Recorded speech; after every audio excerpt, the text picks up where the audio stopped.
Don't. What's up, guys? Welcome back to another episode of the Real Raw Truth podcast.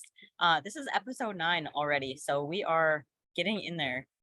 It seems like it's been more episodes than that. I don't know about you guys, but also like we are still getting started. So we've only had one guest on. We've had Jason on, so we need to get some more guests on. But today we are going to talk about a really big topic, like post-show blues, basically, because it's a real thing. And we've all struggled with it multiple times, and just on like how to prepare for it, tips to get over it, to work through it, kind of thing, and go from there. But I guess to kind of like start things off, I'll start with my week of how that went, because I never start since I start this. But so this last weekend I went back home. My cousin graduated high school, so I helped her get all set up for that and celebrate her for that weekend, and getting lots of inquiries lately. I have like 6 clients, you guys, with like H. pylori right now. It's really weird. I have like Dang. H. pylori. a ton of like, I don't know what's going on, but H. pylori is just in the air, I guess. So I have that. And then from there, it's pretty much been it. Lots of prep things going on, 9.5 and 13.5 weeks out. So You look good. You're looking really good on your stories. I'm like, dang, like, she responds week by week. She's not even changing anything. We haven't changed anything. I mean, I went up in calories last week, but then we haven't changed anything for a few weeks now. So that's great. I'm cool with it. I'm okay. So, Jane, how was your week? Good. I'm just doing everything I can to spend as much time outside as possible. As y'all know, I live in Chicago and we only have like 3 months of the year to do anything outside. Same. So I've just been hitting the pool when I can and riding bikes or walking or doing whatever. I'm prepping for a photo shoot and then should be prepping for stage after that, Kayla. So I'm kind of right along the lines with you, 8 weeks out from a shoot, but this is the first time I've prepped for anything and, going into a pretty big caloric deficit when I get there in 2.5 years. So yeah. Damn. So how's the cardio? Are you used to it yet? Yeah. So my cardio it's a lot, but it's all lists except 2 HIIT sessions a week. And it's just like 8 sets. So that's not too bad. So, 20 seconds on, 40 seconds off type thing, 8 times twice a week. And then my walking's a lot though. So we're up in the list here, but that's fine. Honestly, starting that way versus what I'm used to is so much better. At this point, I'm just a few weeks in here to this cut. I think I probably would have already had like, anywhere from 20 to 45 minute Stairmaster sessions of more like mist type style or whatever it may be. I'm just used to doing like a lot more intense cardio right off the bat. So it's kind of nice to see your body respond and not have to do that right away.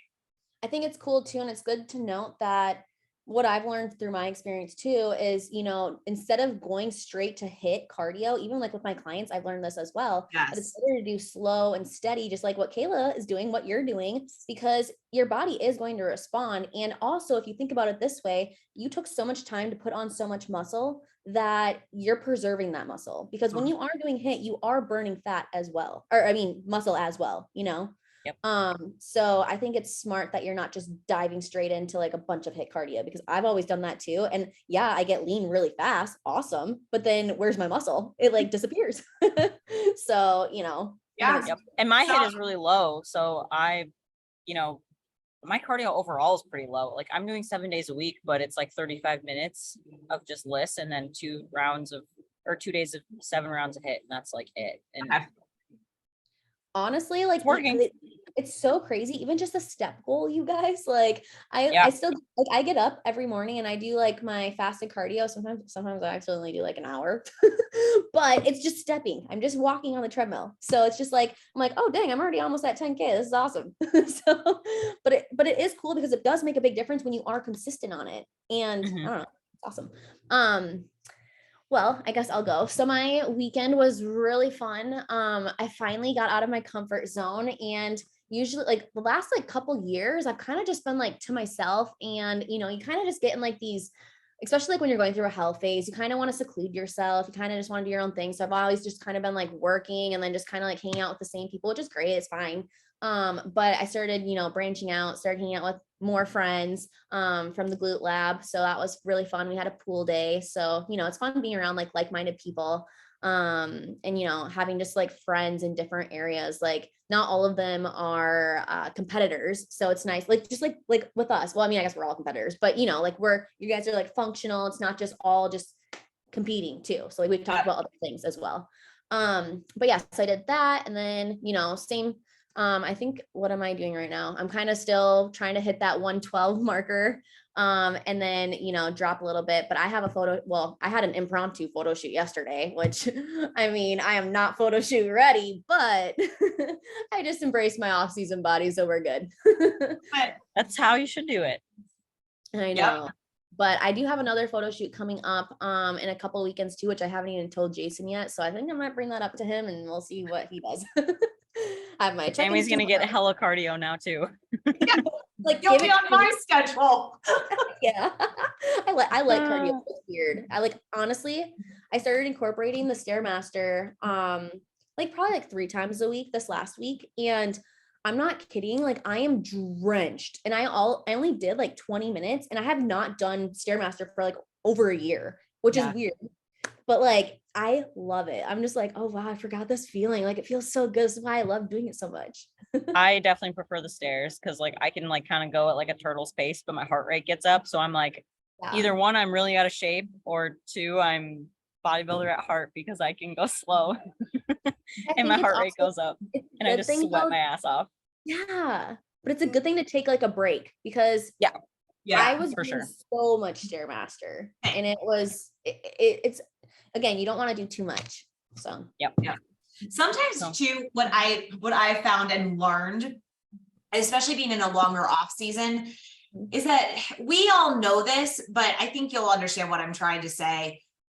You learn things in prep, especially the first time you prep, and you think that that's what you're supposed to do all of the time. The Stairmaster is an example of that because I've seen it a lot when people come to me, athletes or just people that I know, and they're still doing 45-minute sessions of the Stairmaster and very deep into their off season. But if you continue to do that, then when you go to hit that, the Stairmaster in that type of capacity during a prep, you could just have to increase it more and more and more. So I will tell you this too. I was down to my only cardio going into this little photo shoot prep was only 2 times a week, 20-minute lists. That's what I was down to. And I was not gaining body fat. Yep. That's about what mine was too. I was just like normal daily walks kind of thing and just really low. Didn't really do a whole lot. Yeah. Are you guys hitting like a step goal on your other days? Yeah, but it was pretty low. So I think we had my step goal down to like 8,000 steps. Like we were taking it down. Oh, wow. It's probably because you have to build more muscle. Yeah. And 8,000 steps is actually, it's kind of hard to only hit 8,000. Okay. It is in the beginning, but then like once you start doing it, then it's like, oh, dang crap. Yeah. Like once you get in a routine. But that's actually like a good topic though. We should talk about that another time, Jane.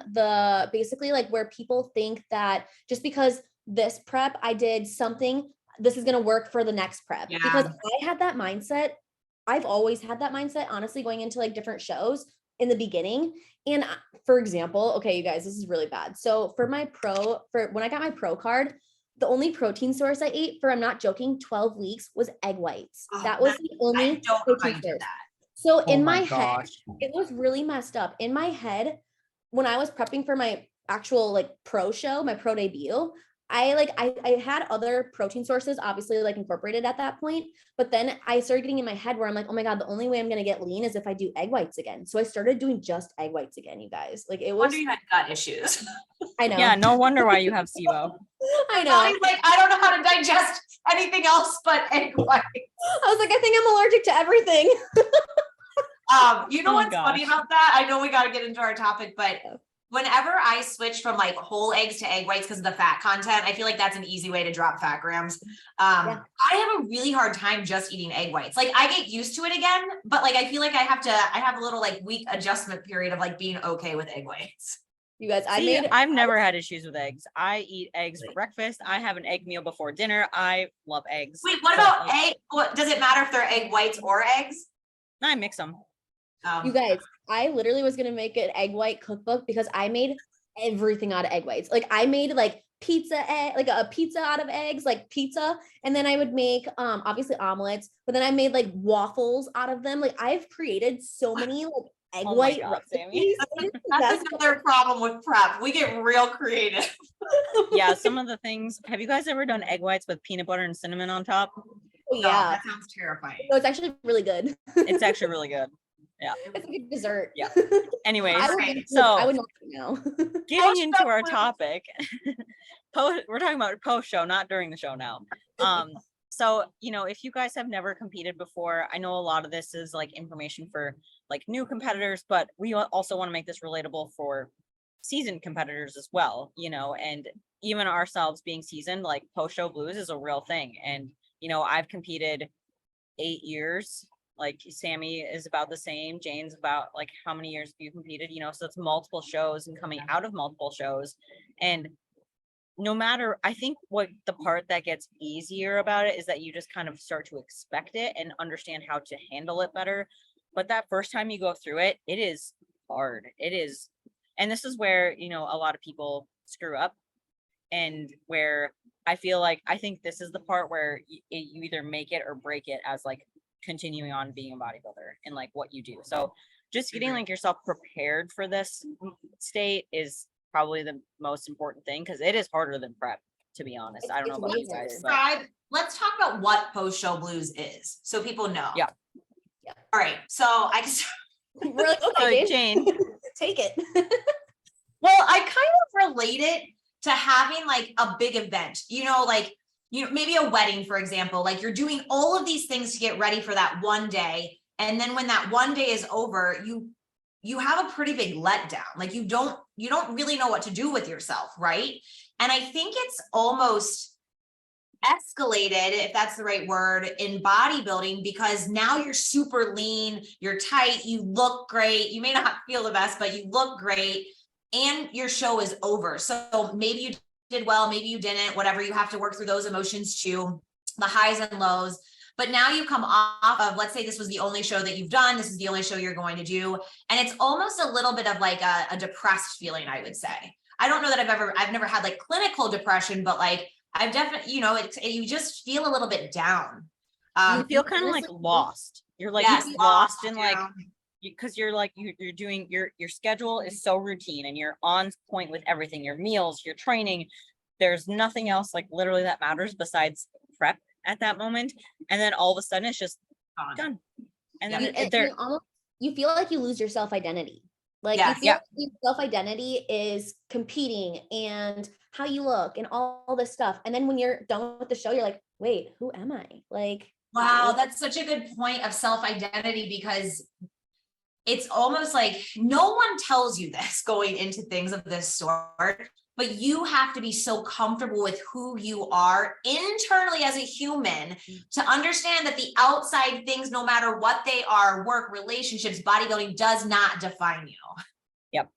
And I think that is huge, where I'm not going to lie, I've messed up every single prep, and I'm not like, okay, so I finally feel whole, where I'm like everything, like mentally, like mind, body, spirit, everything, like I feel whole right now. So going into another prep like is going to be so different than any of my other preps, because all the other preps I was never like mentally like 100%. So going into it, I think it was just totally a different experience. You know what I'm saying? So I think, like you said, Jane, like you really have to mentally like remind yourself like you're so much more than just your body. Yes. And I think you guys made a good point about like identifying as like, I'm Kayla, the bodybuilder. I am bodybuilding. I always say it as that is something that I do. It is something that's very important to me, and it is something that is a big part of my life, but it is not who I am. Mm-hmm. And I used to be like that, where I would like the gym was like my sanctuary and like my stress relief and like blah, blah, blah. But that's like not a healthy way to do it either. And, mm-hmm. It still is a stressor, like whether like, yes, mentally you feel better, but it still is a stress on your body. And So just being able to identify as like, well, this does not define who I am, because guess what? If you win, you get a piece of plastic. Right. Cool. So how I think about it is, at the end of the day, who do you want to be remembered by? Like, do you want to, like, no one's going to remember like, oh, well, I mean, maybe they will, I guess, like C-Bum or somebody like that. Like, oh, he had a really good physique, but you know, like what, like, you know what I'm saying? Like, who do you want to be remembered by? Like you as a person, not just your body, but also like, I think it's important to, you know, I don't remember where I was going with this, but okay, take it from here. I'll tell you this. So like when we were talking about doing this topic, like I have been afraid to do another show because my off season's been so long, because I'm afraid of the post show blues. I'm not like, that is in full transparency and honesty. I know that I'm also in a much better place to go into it though, because I took time off. I mean, I truly healed my hormone health. Like I'm a completely different person. I've built a ton of muscle. I mean, I started bodybuilding, I think 7 years ago would have been my first show, probably around this time. And you guys, I didn't know what I was doing. We've talked about that before. Like all I've done for the past 7 years is dedicated outside of like my life. But you know what I mean? In the gym, like I've dedicated to actually putting on muscle, especially over the past 2.5 years. It'll be 3 by the time I get on stage. So I just feel like I'm in a completely different, like physical, mental, emotional state going into a prep. But it doesn't mean that I don't have a little bit of that anxiety of like, well, shit, I know what's happened afterwards before, what's going to happen this time. And it's scary because go ahead. You do know, like because we competed so many times, we do know what to expect. So, you know, obviously we're a lot more mindful, but it is a scary thing too to go into. Like, I'm the same way. Like, I think all 3 of us are, like, honestly, because it took us, like, I don't ever want to get back to a place where I felt so low in my life, where I had all my hormones and gut health and all that stuff messed up. Like, honestly, even like if I start prepping and I start having like, you know, some crazy symptoms go on, I will literally cut my prep, like, and I'll just be like, that's it, I'm not prepping, because for me, like, I don't ever want to get back to that place. And if you can find like your happy whole place, like, I'd rather just not prep and just be healthy, honestly, and love your body the way it is. But you know, obviously I want to prep, but that's good. Yeah, I was gonna say that I think each prep, like, you learn something more about yourself. You also have to reflect and be like, okay, well, this is what I did last time, like post show. So it's okay to note, like, okay, I need to handle this in a different way and to do that differently, because that's what I've always done, has been like, okay, well, like my first show, I went on a cruise the day after and I was like, okay, well, definitely not doing that again. Second time I competed, I didn't know what reverse dieting was. So I just started eating normal again. Or bringing snacks to like your competition, having it all set up for right after stage. Worst idea. Don't do that. And then, like, you know, my first year in the NPC, I tried reversing myself, and then I just like, I kept it too low for too long, and I would just binge on the weekends. And so I started to see that binge eating behavior start happening. But I caught myself and I was like, like, we're not going there. This is not good. And some people can't do that. I was lucky enough where I recognized it and I had the self-awareness to do that.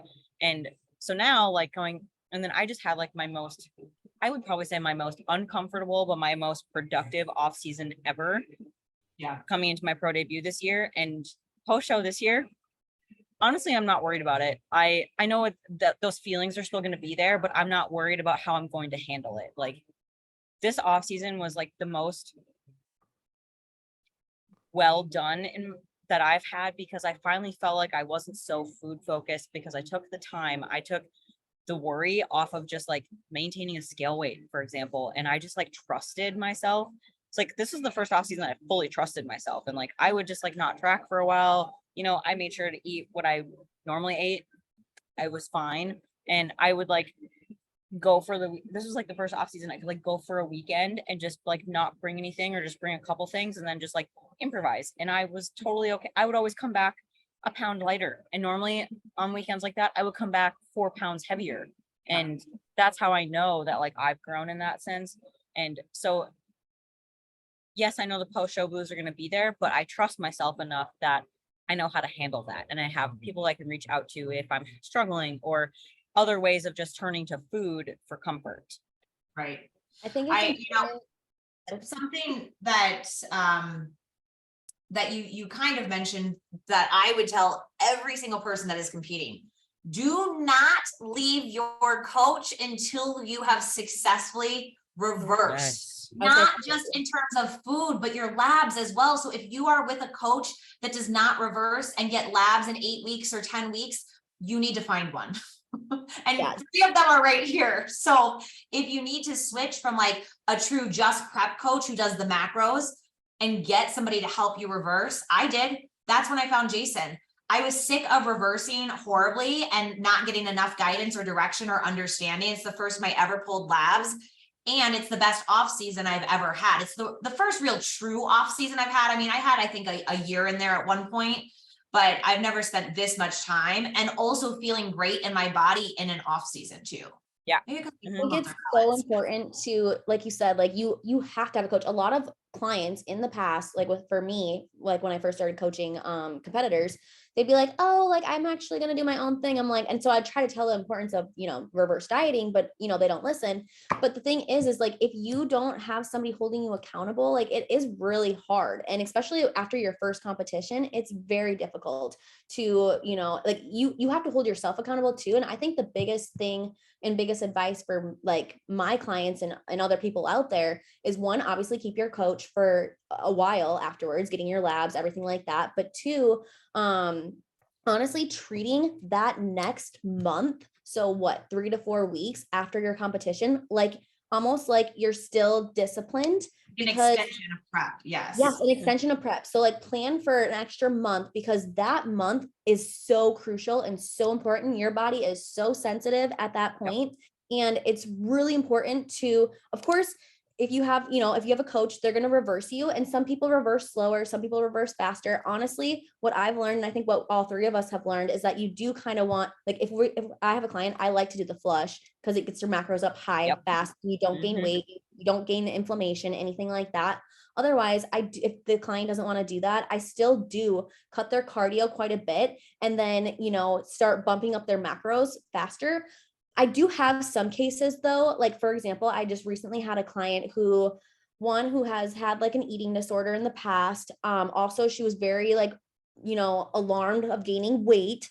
Even though I've explained it to her, like you have to gain weight, she was very fragile in a sense where, I had to take it a little bit slower. So I didn't cut her cardio completely right away. I lowered it a little bit. And then I also started slowly bumping up her macros so she didn't freak out. So in some cases you have to do that, and that's fine as long as they're not binging or they feel like they're restricting themselves so much. But it's also really crucial to stay in touch with your coach during that little, like, especially that month period, because there'll be times where you'll want to be like, oh, like, I'm just going to enjoy myself. And then you go crazy. It's okay. I mean, it happens once in a while, but like, if you get in that pattern and then you start trying to out train your bad diet, it's not going to be pretty. So stay in touch with your coach too. Yep. And that goes down a slippery slope there with that stuff. And communication's big. Like, communicate with your coach on, like, if you're just really hungry, if you'd rather have more food and keep cardio up a little bit more, or if you're just like, I'm feeling pretty good. Like for, in my case, like last time I prepped, my food was like at maintenance already. So, and I was like low on cardio. So I just was like, well, let's just kind of like cut cardio and like we can slowly work food up. Like, and that was fine for me. Because I got to have like a free meal on the weekends, and I went the entire prep without free meals, a whole 7 months, unless you count like right away post show. I had a free meal. That was it. And that was fine for me. But I also, another big key thing to this is your mindset. If you go into prep thinking that you're going to just use the prep to lose weight and to look good, and then you're going to maintain 10 pounds above stage weight, you're in for a really bad ride. Yes. That's right. I was going to mention that too, about the scale weight and body fat, that you can't expect to stay stage lean. I mean, it's just not healthy. Actually, it's not realistic, but it's not healthy. If you want to maintain a lean, muscular look year round, that's different than being stage lean. Stage lean, I mean, to be truly stage lean, you've got to, it's not realistic. You cannot stay that way. How you it's crazy how our body dysmorphia kind of kicks in though too. Like, I don't know, I'm assuming for you guys too, but like you're on prep, it's just like, you think you're not lean enough, all this stuff. So then like when you're stage lean in your head, you're thinking like, oh my God, this is so sexy. This is so good. But then you like look back at photos, at least for me, and I'm like, oh, that was a little too skinny. Like, yes. like I like back.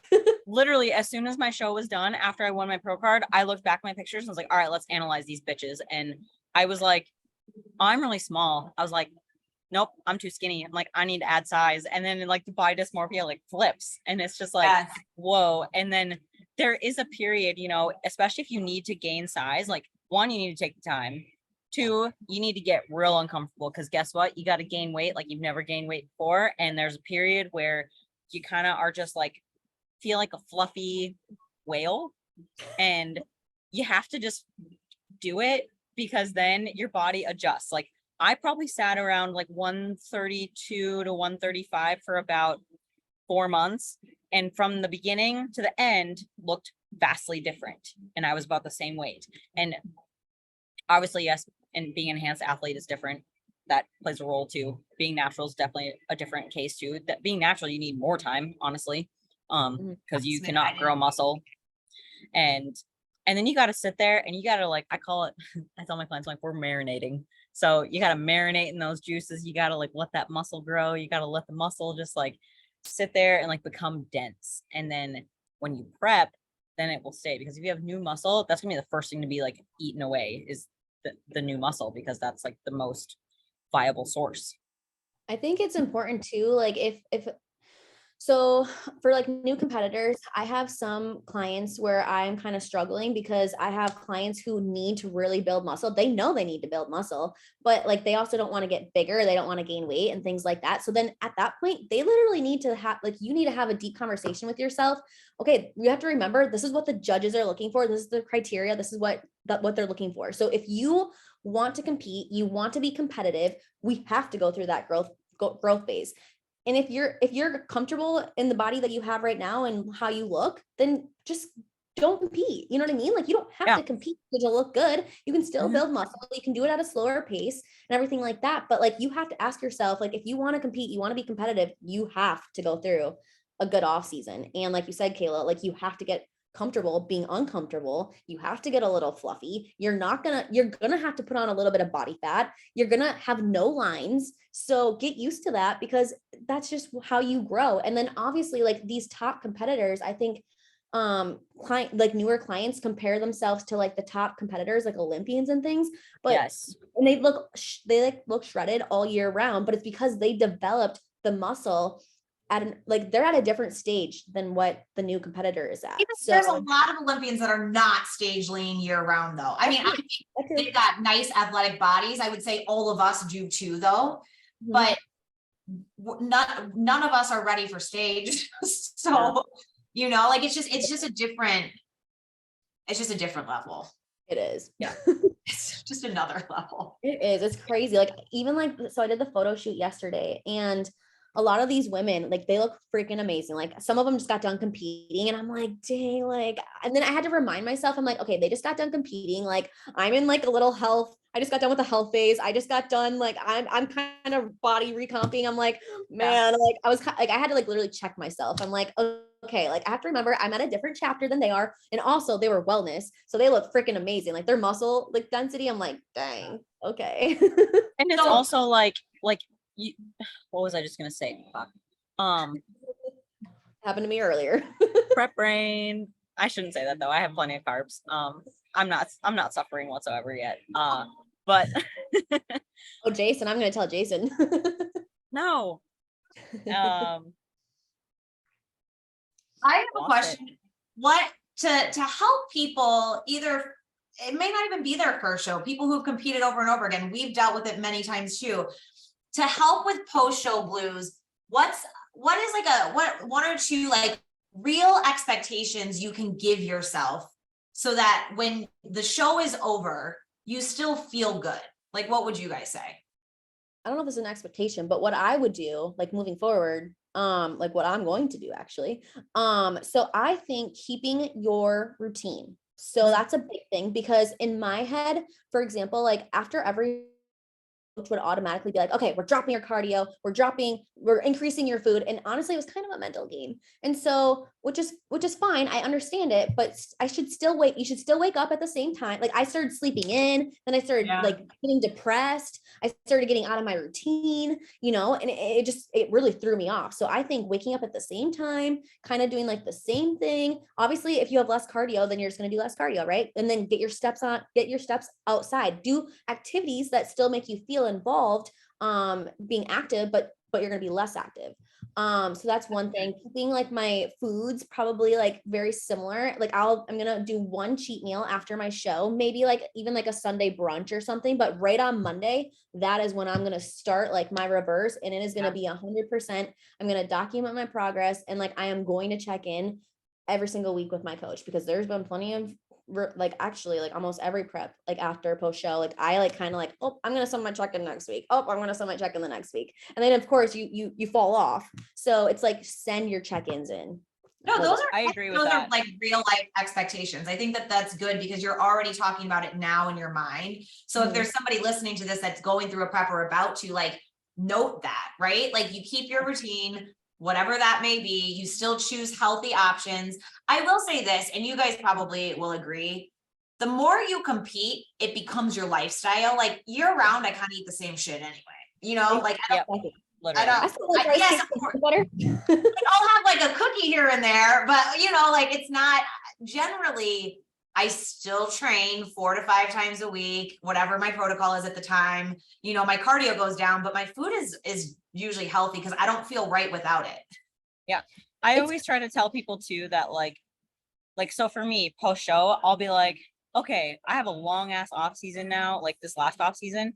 And so I was like, okay, I want to hit some strength goals because I have powerlifting background. So I love to incorporate squat, bench, deadlift. So I was like, okay, well, let's do that. And I wanted for myself, I was like, I want to hit a 200 raw bench. And I did that this off season. And it was great. It was awesome. It was super fun. I can say I benched 200 pounds at 4'9", which is cool. Whatever. That's freaking awesome. I'm like, I'm so sitting over cool. here. I don't even know how much I can. I haven't done a bench press. I think I do 20s at the max. The bar. Bikini girls. The difference between, and this is figure and bikini. Here we go. Anyways, 200. That's crazy. So it's like I do that, like, and like, yes, it took me a while to get there, but it had me focus on something other than just like what I looked like. And I was like, thinking about like different ways of saying it. I'm like, oh, like I'm looking beefy today, and I'm like, this is a good thing. Like I like beef, or like the thick, or like with like the C's or whatever. And me and my friend Austin, we would joke around, and he's like, he's like, you're earning your 2 C's now. And I'm like, oh, finally I'm at 2. He's like, working on the 3. And I'm like, okay, cool. So it's just like little things like that. So having friends too, to like do it with you or to like encourage you like that also helps. Like what Sammy said about like incorporating certain foods, like for whatever reason, last prep, I really, really wanted avocado toast. You always have just this one like super simple plain thing. So after prep, I incorporated avocado toast into my weekly meals. And I don't always do this for clients, especially new competitors. I'll keep them on a meal plan of like, here, eat this, but I'll incorporate a couple of things that they really, really want, like an English muffin or a bagel or something like that. But like for me, I just wanted that. So I go right to macros, and then I'm just like, okay, cool. I can kind of like be flexible now and adjust things. I can have maybe 4 meals a day instead of 5 for a little bit. I still hit all my stuff, still get all my routine in. And then with that extra time, because I'm maybe not training 5 or 6 days a week anymore, I'm like, oh, I have an extra day. So I'm going to like set aside time to like go do another hobby that I like that I haven't gotten to do for a while, or go like have coffee with friends or something that I haven't gotten to hang out with for a while because I've been on prep kind of thing. So yeah, or like go see my niece and nephew, I'll do that. So things like that, just to keep yourself occupied and not stretch out your time, is also helpful, I think. I think and journaling. Also, yeah, journaling is big. I think too, one of the biggest things that I think for me, like if you know that like there's a food that triggers you, like don't buy it right away. Like example, nut butter. And this is a prep thing, because before prep, I don't think I was ever addicted to nut butter the way I'm addicted to nut butter. It's a prep thing. It's so weird. And everybody's like this. It's not just me. So it is most definitely a bodybuilding thing. So honestly, like I will not buy it. Like right now I'm fine. It's weird, but obviously I'm fine right now. But like on prep, like when you cut all that stuff out and when your macros are so low, if you don't have it in your prep, like already, like I cut out nut butter like pretty far out in my prep because when I get deeper into it, I do crave it more. But anyway, so I would not have nut butter at my house for at least like the first week or two. And then same with like sugar, like obviously sugar is going to literally spike your insulin. It's going to literally spike everything and it's going to make you almost crave it. So my biggest advice, instead of like having like sugar and stuff, like obviously like, the night of your show, like fine. Yeah. And then like maybe the morning after, but then that Monday comes around, like completely cut like any, like even like, ice creams and things like that. Because what I would do instead to replace that is fruit. Yes. Like do fruit. Like fruit. I remember what I was going to say now. That reminded me of what exactly I was going to say. So with your hunger levels, you guys, hunger is going to be sky high no matter what, because your food's going up. You did have that free meal or a free day or 2 days even, because depending on the person, I'll kind of like let them just be like, have a couple days maybe and be like, all right, back on plan. But your hunger signals are going to be thrown off. Like you will eat so much food, but you will still not feel full. And you'll be like, what is going on? Like, why can I eat so much? And that is the mind fuck part of it, is that you can still eat more food, but your body is like, oh my God, I'm so like, you're so full to the point of getting sick. So my advice too is post show, eat very slowly, eat mindfully. Like, don't just like shove everything in your mouth, because your leptin and ghrelin signals are going to be off. You're going to have leptin resistance after the show because you've already suppressed your hunger signals so much, like during prep, that afterwards, when you do get all that food, your body's like, oh, just give me more of it, all of it, because it's a survival response. It's just our body telling us what to do. And you have to understand that, and that you're just going to be hungry for a little bit, and it doesn't just go away after prep too. So I think preparing yourself for that is also something that you should do. And just know that it's just going to be an uncomfortable feeling for a couple weeks. You almost feel like a garbage disposal where you can literally eat so much.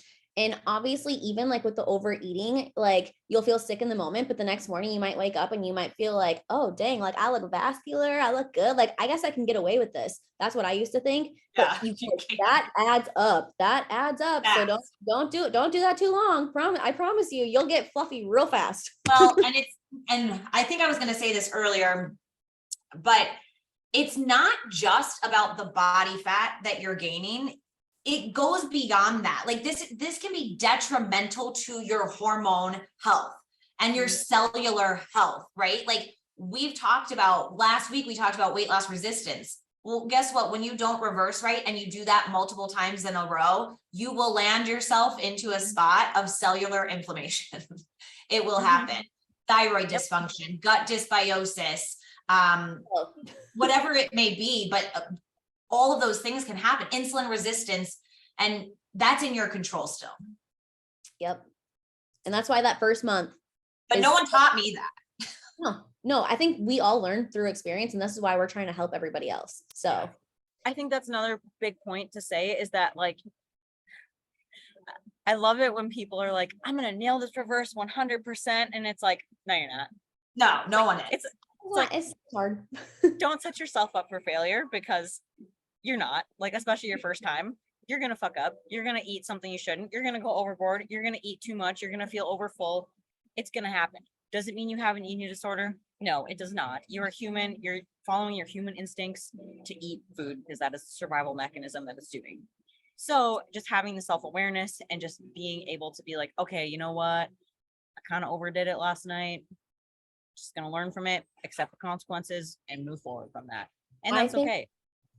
That's really good to know, Kayla, because I think it can go the opposite way too. Like if you're trying to be so perfect, like I tell my clients all the time, you guys, progress over perfection. Like, because I used to be that perfectionist. Like if I messed up, I would get so mentally messed up the next day where I'm like, oh my God, like I gotta be 100%. And then I almost sabotaged myself, where it was like, okay, you know what? It's fine. Like, you know what I'm saying? So like, it almost stresses you out. And then we all know how stress like affects your body. So you don't want to be, especially like post prep, you're already having lots of stress issues going on. So we don't want to add more stress to the factor where you're causing your own stress by not trying to be perfect. Like there's no such thing as being perfect. Yep.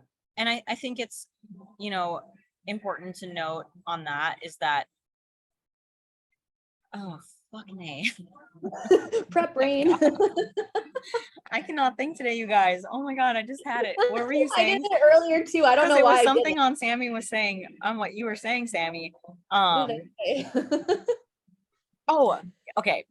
Don't have an all or nothing mindset, because as soon as you like screw up for the day, if you like had to like for me, I like to have like those little like biscotti cookies from Trader Joe's, like little mini ones, and like my coffee. And like I would do that like on a weekend, and I'd be like, okay, this is my little like extra treat on the weekend. I'm just gonna have one of these. But it can be easy to be like 1 turns into 4, turns into 6. But that doesn't mean like that Oreos. like yeah. And like I've had a friend that was like ate a whole package of Oreos one day. Oh, I've done that like in the way long time before bodybuilding.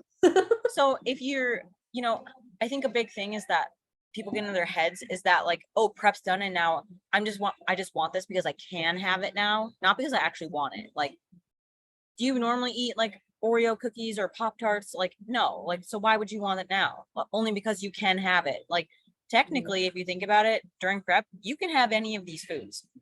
True. But if you create those rules, in your mind, then it becomes more of a thing, because we all want what we can't have, right? So during prep, we can't have these things when really you could just make the choice. And if you want to have it, go have it. Like, that's why it's like, if people complain to me about like, oh, I don't have any carbs today, or like, well, like I'm so low on this or that, I'm just like, go eat some carbs. No one's stopping you. Go do it. So the biggest thing that I learned, because I didn't have an eating disorder per se, I don't think, but like I had a bad relationship with food. And to be honest, I think the biggest thing that I learned is that instead of being so food focused, obviously it's hard post show, like it's just inevitable. We're all food focused post show because you've been dieting so long, you know, your levels are so low, everything like that. But to remind yourself over and over and over, maybe even if you have to write it down, like somewhere where you see it every day, but like food is always going to be there. Why are you trying to eat it like it's not going to be there tomorrow? You know what I mean? So like, because there's been times where I'm like, oh my God, I need to have, like, I'm just gonna, like, if I have, like, for example, like post show, like I would have like a donut, and then I'm like, oh my God, I should also go have this. I should have ice cream. I should go this. I'm gonna do everything in one night, because then tomorrow I'm gonna start over and I'm gonna start fresh. So I'm gonna eat everything all in one night. That's you make it like a competition. And I used to do that too, because there's like one turning point for me where I like had to pull myself out of that and be like, this is not good. Because so we have a place in Fargo called Sandy's Donuts, and I'm not a donut person, but guys, these donuts are fantastic. And I went to get, and I was like, okay, I'm going to get one donut. I walked out with 5 because I couldn't decide which one I wanted. And there's always a deal. Oh yeah. And there's always a deal on junk food. And it was my cheat meal day. Oh. So then I was going to have a pizza also. So I went and got donuts and a large pizza for myself, and I ate all of it in one day. And my feet the next day were so swollen, I couldn't even put my shoes on to do cardio. Like, and I felt horrible. Like it's not that bad. Yeah, I was gonna say that's not that bad. I've been known way worse. Like, I think, really? Damn, I mean, that was bad for me. My turning point was I was seeing somebody, and we went to go get an acai bowl, and like I haven't had well, actually I did have quite a few. And then we went to go get an acai bowl, and I was still very food focused. He's like, I don't really want one. I just want to try a bite of yours. So I was like, no. So I was like, this is mine. I was like, you have it. Like, I was so mean. And we literally actually got like he's like, that was kind of a turn off. And I'm like, what do you mean? Like, I don't ever get to eat acai bowls. Like, I was acting like it was I was acting like I couldn't get another one. Like, it was so bad that he honestly opened my eyes, and I'm like, wow, I think I have a problem. Oh my God. So yeah, it's just crazy, like how food focused you can be. And it is scary. So, just remind yourself that food's always going to be there. And like, when I honestly I started almost feeling like I was getting that way when I was doing keto, to be honest. Recently, like I was scared because I ended up telling Jason, I'm like, Jason, look, like, I know keto's working. I know, we're making great results. I was like, but at this point, like my mind's like, I haven't like done anything, but I'm starting to feel like I'm starting to have a bad relationship with food again. And I am getting a little nervous because I've worked so hard to build this healthy relationship. So we talked about it and he's like, Sam, he's like, I'll give you carbs. Like, let's just do it slower. And my body's finally responding really well. So I'm like, thank God, you know? And that's just communication with your coach, you know, if they're not going to know unless you communicate. So when I did the weight loss resistance stuff, just to like piggyback off of what you said, there was the 24-hour fast through me. I was like, no, you know what? This is not good. I literally, all I could think about the entire day was being like, I was starving. Yeah. And listen, I understand health phases, and I think going through it helps clients to go through it too. No different than what we're talking about, post-show blues, you know, in what we eat, what we don't eat, so on and so forth. Food will always be there. But I also, and maybe it was because it was not stage focused, but I got to a place too where I was like, oh, this is like, I gotta get out of this. And Jason got me like immediately, like we started adding carbs back in. Does it always work that way, guys? No. But if you have an open, honest conversation with your coach, there's usually ways to tweak some things so that you'll be okay. Especially if it's related to like disordered eating. Yeah. I think too, like with the approach of like, for me, like for my clients, taking a longer prep approach and doing like the 4 weeks on, 1 week deload diet break is really helpful, especially for new clients, because then they do get more food in that sense. And like, I just had a client too, you guys, and she like never got below 100 calories or 100 carbs. Like she could eat like no other. And like she did 2 refeed days in a row at 300 carbs. She was 123 pounds. And I'm just like, holy balls. So, and she would like go hypo on that. And I was like, okay, she's very like carb sensitive. So that just was her, but she was very, very hungry. So I'm like, okay, well, this is just how her body works. Just eats it all up. You have to just go with it. So that's why each person's different. But by doing that sort of approach, it kind of gives them like, okay, we have a 4-week push and then we get like a break, and then a 4-week push and then a break, instead of just this long ass, like, 12 weeks without a cheat meal or anything like that. And it's just like, I'm someone that like, I personally could do that. Like, cause as soon as I'm in prep, a switch flips and I'm like, I don't need to, I'll eat sand if you tell me to, if that's what I need to do. And it's no big deal for me, but that's just me. That's not everybody. That's interesting. Like I have not done that before. So I'm curious if like Jason's going to do that with like you, Jane, and like with me. Like it's interesting to hear that approach, because you know there's so many different approaches out there, but it sounds like a very good approach. So it's kind of cool. Like I even just want to try it just to try it. And it's been working really well for me. Mostly because I'm just like so cortisol driven that we're doing it for cortisol reasons, not because I'm like hungry. Like I can deal with it. I can push through it. Like I've done this so many times before. I'm just like, it's not a big deal. But my food is, like I said, it's still pretty high. And I still only I'm like single digits now with weeks out, and I'm responding. Like I dropped a pound from yesterday. You know, my weight went right back down to where it was. And then I dropped again in 3 days from a diet break. So my body's responding. And it's all because the cortisol's down despite personal things going on, you know. That's another topic, Kayla, that and Jane, that we should talk about is cortisol and stress, and how like actually talk about that on my story, but like you know, it's just so crazy. Like obviously we know it, right? But like we don't really know until you actually like figure out what's going on, and a lot of times it is the stress.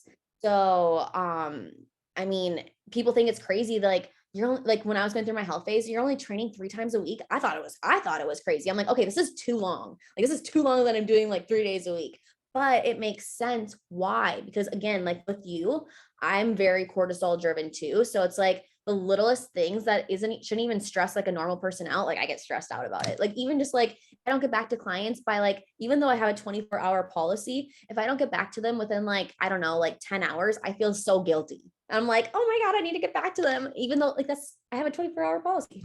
You know what I mean? I'm the same way. And it's like being a very type A person, you're more prone to that, which all of us are type A. That's just how it goes. Yeah. We just give ourselves anxiety, but that's fine.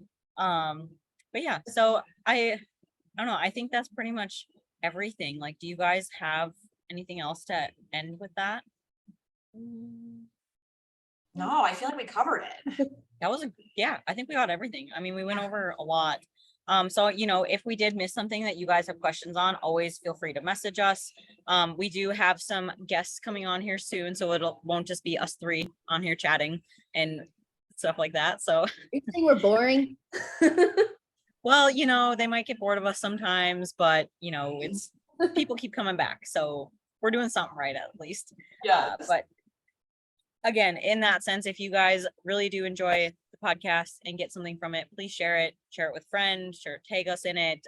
It really helps us out. We just want to help everyone and just share our experiences and stuff and provide information. Well, I would say if you have any like topics that you want us to go over, please reach out to any of us. Like we would love like ideas and suggestions to talk about. Like, I mean, we have so many to talk about, but like give us your suggestions. So yep, we're open. And we will be off next week, but we'll be back the week after that. And then we are gonna have more stuff for you guys. So with that, we will talk to you later and peace out. Bye.